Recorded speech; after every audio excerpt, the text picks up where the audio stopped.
Welcome to the Drive Able podcast. I'm Alec Barrian and over there is Brad Williams. Today we're talking about road safety and the road to recovery following a major car accident with Holly Scott. Although her recovery is still continuing today, Holly has come a long way since the day of the accident in 2017 when she was involved in a major accident. She sustained many injuries, including a brain injury, and has required multiple surgeries ever since. Holly is now using her experience to help others. She is a mentor to those with brain injuries, and in 2022, she was named the first road safety ambassador for the South Australian Police. We've heard Holly speak, or Brad has anyway, and has told us basically it's going to be a really good chat. So we're really excited and very fortunate to have her. She's a well sought after person. So Brad, you ready for it? Yeah, like you said, mate, I've heard her speak on multiple occasions, and we're very fortunate to have her on this podcast as well. So yeah, let's get into it. Let's do it. Welcome to the Drive Able podcast, where each episode you get to listen to two of Australia's leading professionals in the area of driving and community mobility for people with disabilities. In each episode, they interview drivers, carers, and industry experts and share the insider's guide to driving with a disability. Here are your hosts, Brad and Ollie. Hi, everyone. I'm really excited to get into today's interview. But before we get started, we just want to do our quick little shout out to our sponsors that make the show possible, Mobility Engineering and Williams OT. This show takes a lot of time, energy, and money to put together. And we're always thankful for our sponsors for bringing you the podcast today. And today we have Holly. Holly, thanks very much for joining us. Before we get started, we'd just like to ask you to introduce yourself and tell us a little bit about your background and, introduce us to why we might have asked you to come onto the podcast. Okay. I don't know how in depth to go, but in 2017, I was 22 years old. I was involved in a serious motor vehicle accident. That is the day that my life changed. So yeah, that's 6 years ago today. I mean, not today, but this year. And my ongoing recovery through the last 6 years has been, there's been a lot of good and bad that's got me to where I am today. Yeah, so we're gonna try and unpack that. And you're amazing. I've heard you speak before, and you're amazing at how open and honest you are. So I'm looking forward to getting into this chat. And I thank you for sharing your story with people, because I think it makes an amazing difference. Tell us about life before 2017. Where were you up to in life, and what was life like beforehand? Were you driving? Had you had your license? And where was life for you in 2017? Yeah, so I was 22 at that point. So my life was, going out with friends. I just started a new full-time job. I just got into a new relationship. I had plans to travel. I really wanted to go travel the world. My life had just started. I was a very sporty person. My family's grown up water skiing. So every weekend we were up the river water skiing, and, I played basketball growing up. I was a very sporty and active person and very social, loved going out with friends. And at that point I was starting to go out, go to parties and hang out with my friends. And it wasn't long into being 22, then my life had changed. So you do this amazingly well, but I understand the story from previous interviews that you've done. But are you happy to share the story of the accident night? Yeah, no, of course. I'm an open book to all of it. So in 2017, the 2nd of July, I had just finished my new job that I had started. I was working in Norwood, near the parade. I called my partner at the time that I had finished work at 6 o'clock and I was going to go to his house. But I never made it home. I never made it to his. It reached the time I should have been there, but I wasn't. He called me a few times. I didn't answer. It's really weird for me not to answer my phone. He kept waiting and I just wasn't coming. My car wasn't coming in the driveway. So he had a gut feeling and he went looking for me. And he was expecting me to drive past the other way like nothing was wrong. He was never expecting to find me a street away from his house with my car wrapped around a tree. I took the full impact on my side of the car door. I overcorrected and I swerved for a kangaroo. This was in Echunga in the Adelaide Hills, so it's all back roads. It's a rural area that not many people travel on. If he didn't find me, I don't know if I would have survived that night.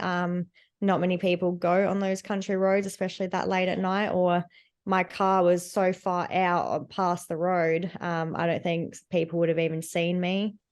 He ran up to the car. I was conscious. I knew it was him, but I couldn't move or speak. I was stuck in that car. He called the ambulance and they need to know the closest address. So in Echunga in the Adelaide Hills, it's a country, it's not house. It's all country roads, and the houses are very spread out because of farms. And he had to leave me in my car and run up the road to find the closest address. And leaving me in my car was hissing. So it was quite, to make that couple second decision to leave me in the car while if my car would have caught a light or anything, it would have been it was quite daunting for him to leave me. So he ran up the road to find the closest address. Yeah, the whole street was blocked off in the end. The fire trucks, the CFS, you couldn't even get through. I was so jammed in my car. I'm so lucky that Johnny couldn't get me out. He was trying to undo my seatbelt, but I'm so glad that he couldn't, because my internal bleeding, if he actually undid my seatbelt, it would have done more damage to me. They came to the decision to keep me in the car, pull my car off the tree, and then cut the roof off and then cut around the car to get me out. Were you conscious through this period? You're Conscious. aware? People with a brain injury, people with head injuries, no one remembers their accident. People that haven't had head injuries, they remember their accident. But yeah, I think the brain is an amazing thing. I think it blocks it out because I think it knows you don't need to remember. And I'm so glad that I don't remember. I think I tried for a while to remember it, but I think I was just thinking of past times that I drove that road every day. It's like self-protecting, yeah, almost. Yeah. So what you're telling us is stories that other people have put together for you? Yes. Yep. I we'll get to it afterwards, but I do a lot of work with SAPO now, obviously, and I don't know if you want me to tell this now or not, but go for it. Yeah, let's follow that. I've listened to the 000 phone recording of my car crash, and listening to that then and there in the moment, like, it's not what people have told me. It's listening to me. Then it's him freaking out on the phone. It's me screaming in the background. It's quite triggering. It's quite, it's a lot to listen to and realize, I guess, I woke up in a hospital bed knowing what had happened from what he experienced, having to find me like that, and how traumatizing it was for him being then and there in that moment it would have been quite a lot actually at that point. Yeah, it's a pretty big thing to go through. I don't know what that would have been like. I can't even relate to anything like that to try and understand what that would have felt like. So shout out to him too for getting through the process and making the right calls to have you here with us today. Tell us about when did you first become conscious to what was happening and where you were and those type of things?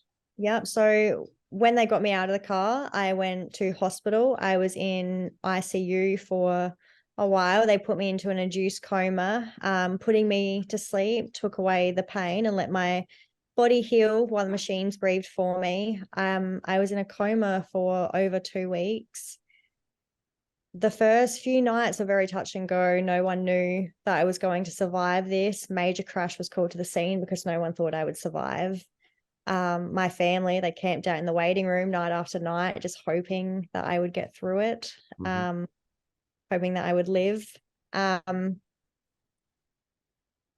what was the other question of it? So when did you become conscious of it all? So you had the 2-week coma. Did you come? Yeah, I just. Yeah. What So was it my like coming out of a coma and becoming aware of your surroundings? Yeah, so my injuries, one of them was a head injury. So when I did wake up out of my coma, it took a long time for me to realize what had happened. So I had 17 days post amnesia. So for 17 days, I couldn't form new day-to-day memories. I didn't know what was happening, who I was, where I was. I had no idea. So it took a long time for me to really realize what had happened. I don't think it was till I left hospital. I was probably in hospital for a good month.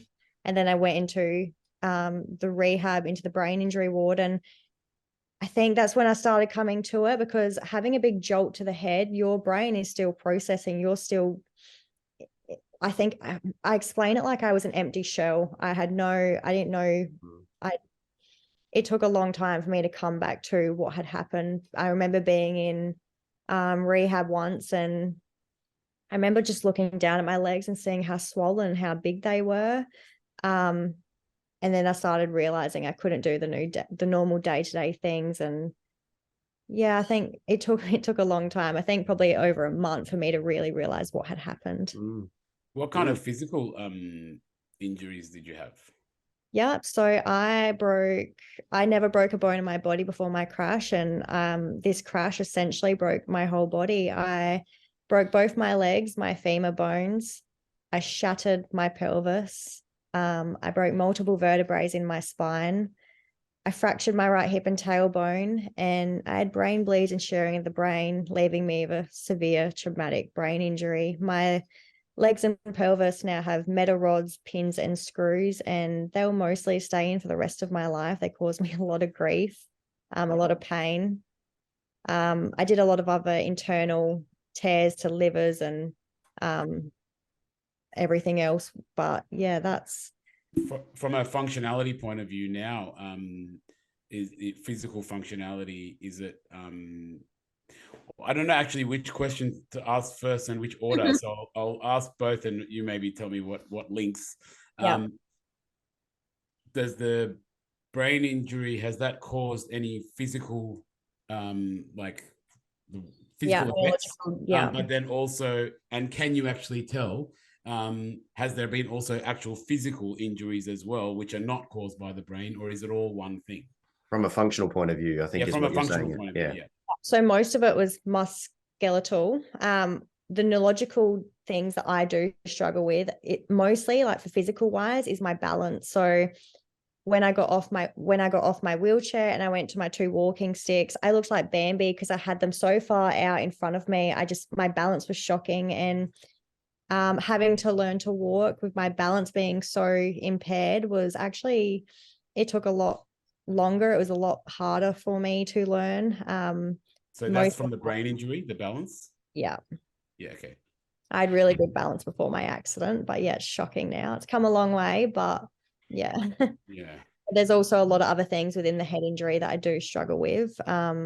Decision making, problem solving, slow processing, fatigue is a massive one. There's a lot of little things, and I think that's the frustrating thing as well, is I present very well. You wouldn't be able to really tell with me, and it does get frustrating it being invisible, having to explain myself a lot about it and having to, I guess, fight for, what I do struggle with. Yeah, I've met you, Holly, and there's a big thing out there about invisible disability, and from seeing you from afar, it's an invisible disability. Like, unless you know and you tell your story to everybody, it is a hard thing to pick up. But I understand that you struggle with it every day still to this point. So is it pain a lot of the time? What's the biggest hurdles in life function wise now? Yep. So I still can't run. I still can't jump. I still can't stand for long periods of time. Especially in the cold, I'm in so much pain. I'm in so much pain, and yeah, head injury wise, there's a lot that I still struggle with, trying to get back out into working full time and my concentration, I've just finished my study, which is great. But yeah, there's still a lot of things that I struggle with. 6 years on, I only just had my surgery to have some metalwork taken out because it was affecting my movement. So walking long distances or short distances, crossing my legs, driving, there was metal that was affecting my movements and it was clipping a tendon. So yeah, 6 years on, I'm still struggling with this crash. So bringing it into the driving realm, so I guess you were driving at the time. Yeah. Tell us, I guess, first of all, one, I want to reverse engineer the end and then go from the beginning. Do you use any assistive technology right now? No. In your car? No? Okay, cool. So then let's talk about the journey of getting to where you are now. Both mentally, did you want to get ever back into the car, and was there any fear around that? And then so on and so forth. And yeah, it took a lot to get me behind the wheel again. A lot of psychology sessions, talking through my fears of being in a car, all the what ifs that could have happened in my car. I couldn't let it go. It was terrifying that anything could have happened in those moments. What if my car had caught a light? What if I was just thinking everything, all the what ifs, all my scares, just talking through with a psychologist. Did you just do so? Something just popped into my head, and I just wanted to ask: did you just do like talking out, or did you do any like driving simulation as well? Not driving stimulation, no. I went and did with an occupational therapist. We went and did driving, just getting back to learning to drive, building up my confidence, learning to drive on higher speed, like up and down the freeway again, around country roads where I crashed near trees. It was a lot. And even getting me into a car to start with, you couldn't get me into a car. It was terrifying. When you left rehab's the best place for you at the time. You don't realize, because when you leave rehab, going to your therapist appointments, everything involves getting into a car. And that was terrifying for me to kind of realize that. For me to get better, I had to get into a car. I had to go to my therapy appointments, but I did not want to. I kind of went into this bubble. It was a bit of it was hard to work through, but getting me into a car was in the back seat, and then someone had to hold my hand, and then you had to drive really slowly, and then finally building up the courage to sit in the passenger seat, engine off, engine on, and then getting me into the driver's seat again, engine off, just till I felt comfortable to be on. And then when I finally got my license, when I finally built up the confidence doing those lessons with the occupational therapist, I had my license again, because with a brain injury, you have to wait until a year for when the brain heals a little bit before you can actually get your license back. The car would just sit there. I had a new car. I had my license back, but the car would just sit there parked out the front of the house. I didn't want to drive it. I was terrified. I still, and when I first started trying to drive it again, I had panic attack after panic attack, because all I could visualize was my car crumbled against a tree, and thinking about, you're essentially driving a weapon. You can harm yourself and you can harm other people on the road. And that was terrifying for me to think about. I don't know, all of it was terrifying for me. Was being on the road and having all the different, traffic moving and all of that kind of stuff causing, overwhelm as well? Yeah. So with my head injury, when I left rehab, they were telling me how, to look out the front window. If you look out the side window, it might be a bit too much quick processing for me. So looking at the front was definitely a big factor for me. And even now it still gets me a little bit, especially around driving at night, terrifies me. The lights, I'm very light sensitive, I think now. It's interesting, because I was thinking to myself, that's why I was saying the simulator, when we interviewed those people from my drive school, they create a simulator that's not like a video game. It's actually like driving through random traffic, and it's just got all this random stuff happening, just like you're in a car. And I'm just wondering if things like that could help getting used to it, because that was the idea. So, or if you had any experiences like that, so. I still want to go do a driving defense course. I think it's crazy that it's not mandatory that we do a driving defense course, because it's a natural reaction to swerve for wildlife. It's a natural reaction to do those things. But, swerving for me did more damage than it did good. I'm terrified though, because obviously they're going to put me in situations that I don't want to be in. Mm. Build up the to do Do that. you struggle with PTSD? Do you have flashbacks? Do you have things that trigger bad days or bad emotions, and are the triggers something that you predict as well, or not? Definitely. I still have PTSD. Some weeks are better than others, depending what I have on those days. And because I share my story so publicly and so often, it's interesting that, some speeches, depending what I have on that day, like if my PTSD has been affected, it will be I'll be a bit more emotional with my talks. Yeah. You're Yeah, almost re-traumatizing every time you talk about it. That's the problem. yeah. And that's why we thank you so much for coming on, because I'm not sure I'd be able to do it. So it's an amazing thing that you do, is share your story. And that's led you into a whole new life now, with sharing your story. So tell us a bit about what your life is like now. Being 22 back then when I had the accident, and how dark and alone I felt, like how isolated I felt being the girl with a broken body. I never imagined to be where I am today. And I'm so proud of my past self that I never gave up to get me here.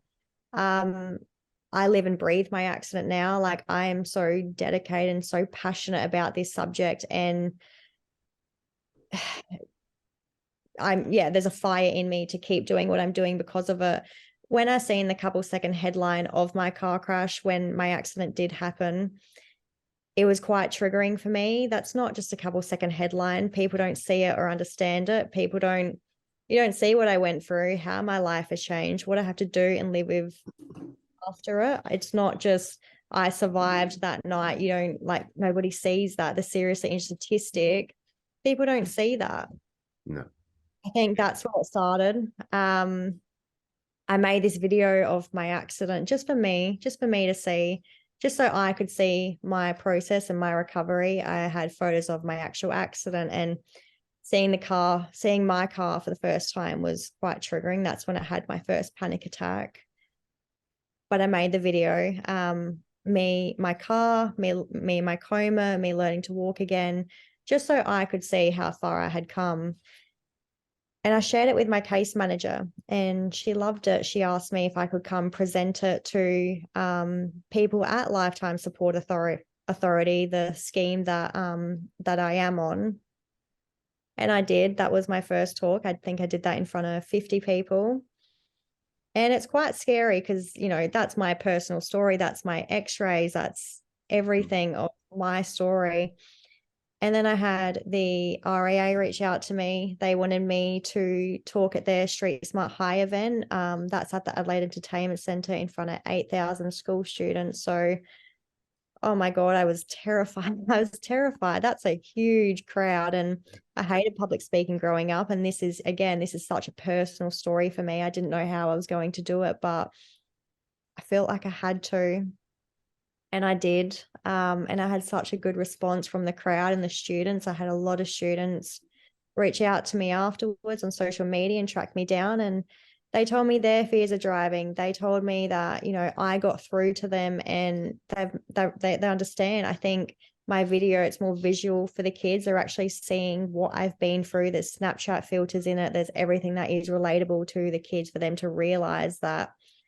And my story obviously is very different, where I wasn't doing anything wrong and this happened to me. I was doing the right thing and this still happened to me. So I think it's a different side of it for the kids to see as well. Yeah, I actually, that's really, I wanted to actually highlight that because, we have had people here. I guess, I think you're the only person that we've interviewed that's not been a quote unquote idiot, if that makes sense, and Yeah. made a mistake, if that makes sense. Because a lot of the people come here and go, yeah, look, I was an idiot, I did the wrong thing, blah blah blah. I was drink driving or I was speeding or whatever it was, and then they've but it's not always, and that's kind of what you always hear about, right? Yeah. And it's not always the case. It's I think actually more common to be in your position than not.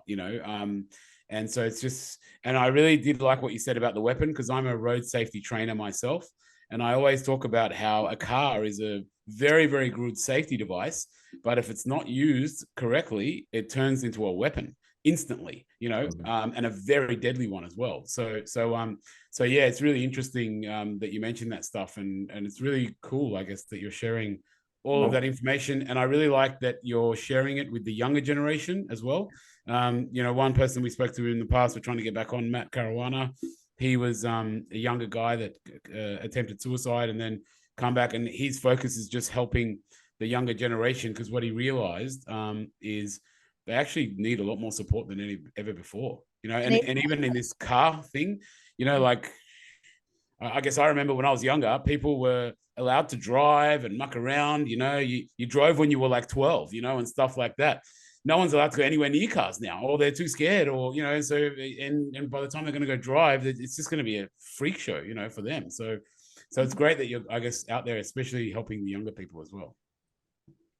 Yeah. People need to realize that, like, no one is invincible on the road. Even if you are doing the right thing, like I am, a car crash can still happen. It can still change your life. Like, someone else can harm you and hit you. Like, you can swerve for wildlife. Like, there is still so much that can happen while being in a car and being on the road. People don't see that. Yeah. I want to give a personal story. My son's just turned 17. He's actually heard you talk. He's also seen and heard Eli Mern talk as part of the RAP program. The difference between the 17-year-olds now, the 16, 17-year-olds now, and their respect for driving now compared to when I was 17. And I remember the police coming in and showing a couple of slides and having a bit of a talk at the school. It's nothing like the RAP program and what you do for RAA and what you do as your police ambassador role now, and talking about so honestly and openly about what's happened. The respect for driving now, shout out to you, Eli, the RAP program, everyone that's involved. It's making a massive difference in regards to the respect that what a car can do. So it's hard hitting, like, we're putting our the scariest thing that's happened to us. We're showing everything we can, like from mock crash scenes to our real car accidents to my x-rays to me now listening to the 000 phone recording every time I talk. But I want that impact. I want the kids to realize this is real life. Like, this is actually what's happened. And I want them to realize that it can happen to them. Like, it's not something you just hear and you see. It can happen. what's the future look like for you, Holly? What's around the corner for you? Yep, I have a lot of things in the works that I'm wanting to still do and still achieve in the road safety space. I don't think there will ever not be enough that I feel like I can keep doing within it. There's a lot that I'm working towards still with SAPO and still in other areas as well. I am starting to branch out a little bit outside of road safety as well, going into motivational speaking and resilient speaking. And that is very different for me. I've lived and breathed my car accident, talking and, touching about my darkest days and how did I get out of that. That's a whole new area that I haven't really dived into. So it's actually quite daunting, but exciting to start talking about that.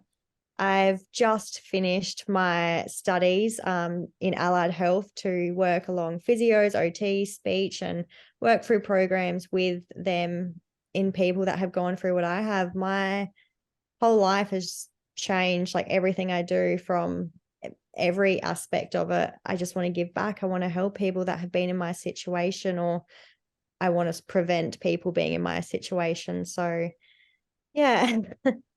I don't know where you're going to fit it all in, Holly. You're doing so much stuff. It's amazing.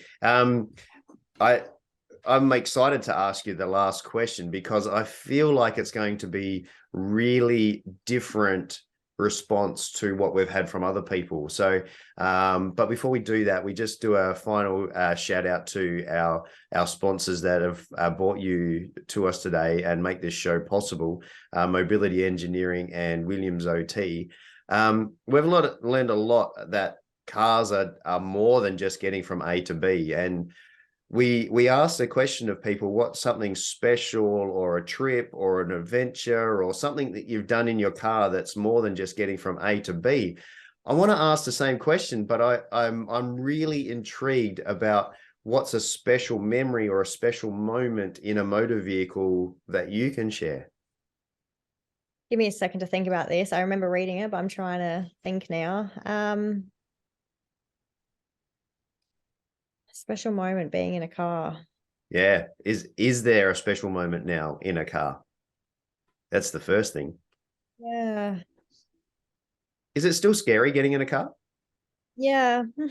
Yeah. I always pass it off to my boyfriend, like, you can drive, you can drive. Like, if I don't have to drive, I will not drive. I don't want to drive. I don't want to be the person responsible. Like, I don't want to. I don't know what's more scarier, like being the person that's driving or being in the passenger and not having control. Like, I don't know what's worse. Very interesting. Yeah, I think getting my license back. And, I remember walking out of service, holding my license, like, even though it took a lot to actually start getting me back behind the wheel, like, I remember crying because I couldn't believe I went and got my license back, because I know that girl laying in hospital, and when I went home, like, how much my life had changed. I kept telling my psychologist, like, it was so many sessions to get me to do this, like, to get my license back, because I never thought I would. Like, I was terrified. That's probably one thing that does come to mind right now. But other than that, like, I still, hate being in a car. We're meant to be winding this up, but I've got one more question. Go for it. You as an OT, I'm a driving instructor as well, and I work a lot with clients. So this is a personal question from my learning. Mhm. When you do your OT sessions and you go out with your driving instructor, you've got that person next to you. Yeah. You've got that, usually there's a brake on that side of the car as well. So you've got that safety line. Even if you're not using it, it's there next to you in case you need it. What was it like, even though you had your license, you'd shown everybody you can do it independently, you can overcome those hurdles to get to the point of actually holding the license in the car? What was that first drive like when there was nobody else in the car? Honestly, that's when I had my first panic attack. I got into the car. I literally just drove down the street and I just started bawling my eyes out, like, having that safety net of someone there compared to me being on my own again. And what had happened last time I was in a car on my own, like, it was daunting. That's when, I had my first, I could feel the panic attack coming on. So I pulled over, and that's when I just absolutely broke down. And that's when it happened. That's when it took a bit to actually start getting me back into the car after that. When you take that safety person away, having to do it on your own is very different. You don't have that person there. Yeah. To get to where you are now, it's a massive achievement. I've worked a lot with people that are post-accident and try to help them do the exposure therapy to get them back behind the wheel and try to make the car move to start off with, to here, have my keys and take my car for a drive. To that point, it takes a lot of time. Sometimes insurance agencies need to understand that it's not, why can't you just get back in behind the wheel? Like, there's no physical damage anymore. Why can't you just get in behind that wheel and make the car move? It's insurance agencies and case managers and people that are signing the money away for training and exposure therapy need to understand that it's not an easy thing. I don't know how many lessons you had. Do you know how many it was? A lot. A lot, yeah. built up my confidence to drive again was huge. Yeah. And even the psychology sessions to get me talking about getting into a car, there was so many as well. Yeah. What we have to wind it up. I could keep talking to you for hours. There's so many things I want to explore still, but it's a podcast. People have probably arrived at work and still listening and struggling to turn it off. A massive thank you to you. It's been eye-opening again. I've heard you talk in the past, but I've learned something new again out of this talk. And what we do now is we do our top 3 takeaways, and it's going to be hard to narrow it down to 3, but what we do is we say goodbye to you for anyone that's listening in for the first time, and then Ali and I come back and do our top 3 takeaways from our experience. But as we do that, we want to say a massive thank you to you, Holly, for coming on and sharing your story. For having me. If there's people that would like to hear you talk, or they would like to get in contact with you or invite you to come and talk, have you got social feeds? Have you got ways to get in contact that you'd like to share with us, and we can share that with the people? So all my social media, LinkedIn, Instagram, Facebook, all of that is just hollyscott.roadsafety. So yeah, definitely send me an email or message me on my socials. hollyscott.roadsafety. I'm sure, or we hope that you keep on doing what you're doing, making a huge difference. And me personally, and Ali as well, thank you very much for coming on the Drive Able podcast. Thank you very much. All right, welcome back. In this section, we bring you our expert analysis and top 3 takeaways from the interview with Holly Scott. This is where we provide our more than 30 years of joint experience in the industry, helping people with disabilities to drive and get out in the community in a safe and meaningful way. So that was a great interview, Brad, with Holly. What was our first takeaway? Well, the first takeaway was, it must have been really hard for the boyfriend to actually not drag her out of the car. And we just want to reiterate Holly's point that it was actually a really good thing that her boyfriend couldn't get her out of the car. It must have been absolutely horrible for him to, one, have to go out and find her, and then not be able to, had to go a long distance to actually figure out where he was in space. And I'm just imagining me in that situation. I would have been desperate to try and do something. And it must have been terrible waiting for the ambulances to arrive and listening to the sirens come, and then having to stand back with your girlfriend in the car, obviously very injured. But the thing that Holly was saying is that the seatbelt and the position she was in probably saved her life. And if he had have tried to get her out of that position, she could have been a whole lot worse or potentially dead. So leave it to the professionals is our top takeaway. If you see an accident on the side of the road, call for help and then leave it to the professionals. I think Hollywood has a lot to do with our eagerness to get somebody out of the car in case the car explodes. Holly was saying that the car was hissing and making all kinds of noise, and I just can't imagine being in that situation. Fortunately, I haven't been in that situation. I'm very thankful for that. But geez, it must have been really difficult. Yeah. I mean, I think there's a bit of human instinct there as well to just kind of help out and do whatever you can. And I actually have been in that situation, and I which did have a negative result. Of actually just thinking about it now, and which I'll share, which my wife's mum, we were out at a park, in a national park, and she fell over and she hit her head. And I could have called the ambulance. The reception wasn't that great. But I was just like, I saw a kind of a bit of a caved in head, which was not that great. And I've panicked and I sort of just picked her up and got her into the car. And we drove her to the hospital, and they said to us, look, that was a really bad move. The shaking of the car and so on, not lying down. And what actually the long-term effect was she actually has experienced a bit of PTSD because of the car drive, because it was like shaking and she was going in and out, and we didn't really know what we were doing. We were freaking out and she was freaking out.